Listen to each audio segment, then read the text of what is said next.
that Iran will take a nuclear weapon. They will use it to wipe our ally Israel off the face of the map, and they've stated they will use it against the United States of America. Look no further than the Iranian Constitution, which states unequivocally that their mission is to extend jihad across the world and eventually to set up a worldwide caliphate. We would be fools and knaves to ignore their purpose and their plan. Congressman Paul.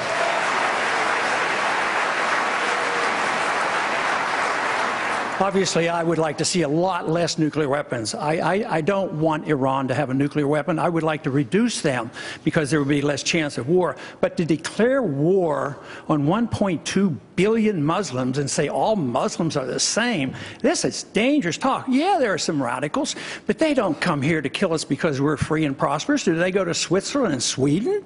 I mean, that's absurd. If you think that is the reason, we have no chance of winning this. They come here and they explicitly explain it to it. The CIA has explained it to us. It said they come here and they want to do us harm because we're bombing them. What is the whole world about the drone being in Iran? And we're begging and pleading, and how are we going to start a war to get this drone back? Why were we flying the drone over Iran? Why do we have to bomb so many countries? Why are we have 900 bases, 130 countries, and we're totally bankrupt? How are you going to rebuild the military when we have no money? How are we going to take care of the people? So I think this wild goal to have another war in the name of defense is the dangerous thing. The danger is really us overreacting, and we need a strong national defense, and we need to only go to war with a declaration of war and just carelessly flouting it and starting these wars so often. Speaker Gingrich, is Congressman Paul. Would be, can I respond to that? Can I respond?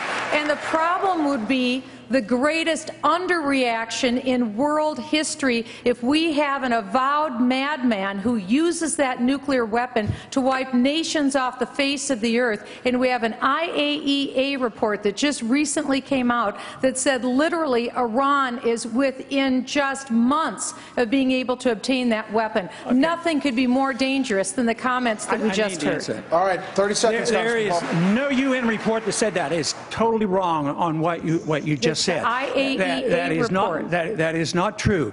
They produced information that led you to believe that, but they have no evidence. There's been no enrichment of these bombs. If we agree with that, the United States people could be at risk of our national security. So I'd like to finish. If she thinks we live in a dangerous world, she ought to think back when I was drafted in 1962 with the nuclear missiles in Cuba.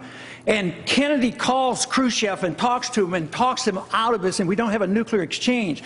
And you're trying to dramatize this, that we have to go and treat Iran like we've treated Iraq and kill 1 million Iraqis, and 8,000 some Americans have died since we've gone to war. You cannot solve these problems with war. You can solve the problems if we follow our Constitution, go to war, only when we declare the war, go in and win them and get them over with, instead of this endless fighting and this endless attitude that we have enemy all around the world. But as President, I stand on the side of peace for the American people. We've been pretty